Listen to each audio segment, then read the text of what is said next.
Tunawasalimuni popote mlipo wapenzi watazamaji wa Kibenge TV. Matumaini yetu mko salama salimini, na tunatumia fursa hii kuwakaribisheni kusikiliza awamu ya kwanza ya habari za matangazo ya matukio ya kila siku kwa yale yanayojiri katika nchi ya Jamhuri ya Kidemokrasia ya Kongo.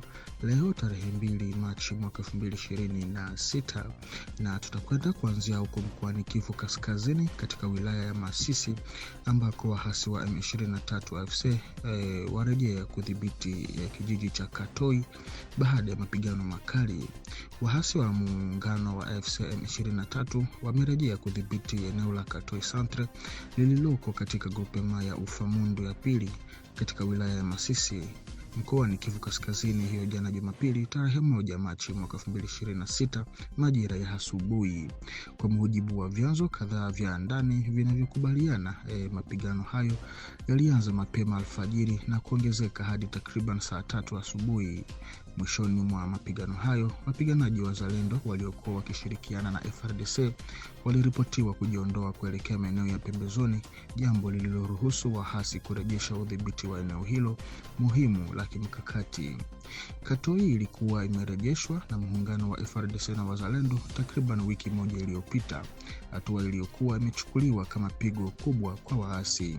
Hata hivyo, kurejea kwa AFC M23 kunabadilisha tena mwelekeo wa mapambano katika sehemu hiyo ya Masisi ambayo imekuwa ukumbi wa mapigano ya mara kwa mara katika miezi ya hivi karibuni. Kwa mujibu wa vyanzo vya kiusalama vya ndani, kurejeshwa kwa Katoi kunaweza kupunguza tishio lililokuwa likikabili moja kwa moja eneo la migodi la Rubaya ambalo limekuwa likilengwa mara kwa mara na mashambulizi ya makundi ya Wazalendo. Hata hivyo, taarifa za mashambulizi ya ndege zisizo na rubani yani drone bado zinaripotiwa katika eneo hilo, zikionyesha mabadiliko ya mbinu za kivita na hali ya usalama inayobaki kuwa tete. Hadi tuchapishe taarifa hii, wala FARDC wala viongozi wa Wazalendo hawajatoa tamko rasmi lolote kuhusu hatua hii mpya ya waasi.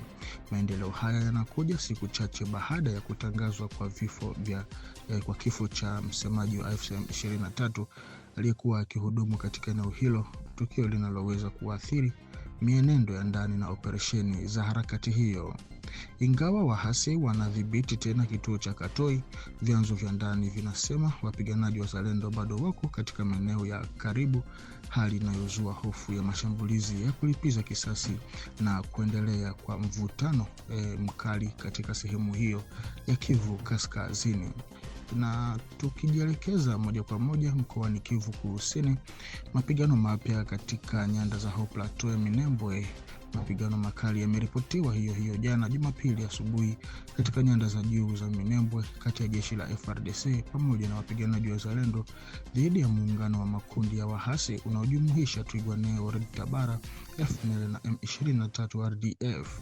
Kwa mujibu wa vyanzo kadhaa vya ndani vinavyokubaliana, vinasema ya kwamba mashambulizi hayo yalitokea katika mazingira ya kuongezeka kwa uwezo wa kijeshi wa makundi hayo ya waasi katika siku za hivi karibuni. Taarifa kutoka eneo la tukio zinaeleza kuwepo kwa msaada wa wanajeshi na vifaa kutoka nchini Rwanda. Inadaiwa kuwa takriban siku 5 zilizopita ndege kutoka Rwanda iliwasilisha silaha na risasi kwa wapiganaji wa Twirwaneho na Red Tabara katika eneo la Minembwe. Siku ya jana Jumapili sasa, mapigano yaliripotiwa kuongezeka katika maeneo kadhaa ya kimkakati ya Haut Plateau, huku kukiwa na mashambulizi makali ya silaha nzito na nyepesi. Na kwa mujibu wa vyanzo vya kiusalama vya ndani, vinadai kwamba eneo la Mikenge limefanikiwa kurejeshwa chini ya udhibiti wa FARDC na wapiganaji wa Wazalendo baada ya mapigano makali hayo. Hata hivyo, hali bado ni tete na mapigano yanaendelea katika baadhi ya maeneo ya jirani. Kuendelea kwa mapigano haya kunazidisha hatari kwa raia ambayo tayari wameathiriwa na miaka ya ukosefu wa utulivu katika eneo hili la milimani la Kivu Kusini. Kufuatia kuongezeka huku kwa ghasia, wadau wa ndani wanatoa wito kwa pande zote zinazohusika kuheshimu kikamilifu sheria za kimataifa za kibinadamu hasa kwa kuhakikisha ulinzi wa raia wote bila ubaguzi wowote. Ndege isiyo na rubani ya aina ya kamikaze ilizimwa tena jana Jumapili tarehe 1 Machi katika Aeroport International de Bangoka iliyoko katika mji wa Kisangani, makao makuu ya mkoa wa Chopo.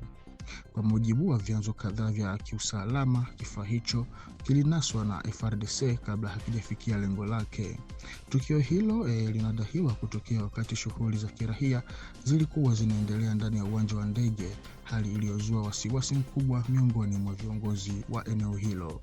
Kwa mujibu wa gavana wa Chopo, angalau mashambulizi 4 ya ndege zisizo na rubani yalirekodiwa siku hiyo yakilenga miundombinu ya uwanja wa ndege wa Bangoka. Kiongozi huyo wa mkoa alilaani vikali mashambulizi hayo, akiyahusisha na waasi wa M23 AFC na kusisitiza kuwa operesheni hizo zimefanyika umbali wa zaidi ya kilomita 1000 kutoka mstari wa mapambano unaoendelea mashariki mwa nchi. Tukio hili linajiri wiki chache tu baada ya jeshi la Kongo kutangaza kuwa lilidungua ndege nyingine kadhaa zisizo na rubani zilizokuwa zikilenga uwanja huo wa kimkakati. Kwa mujibu wa vyanzo mbalimbali vya kiusalama, mashambulizi hayo ya awali pia yalihusishwa na wapiganaji wa AFC M23. Kuonekana kwa mashambulizi haya katika jiji kubwa lililo mbali na maeneo ya kawaida ya mapigano katika Kivu kunaashiria hatua mpya inayotia wasiwasi katika mzozo huo.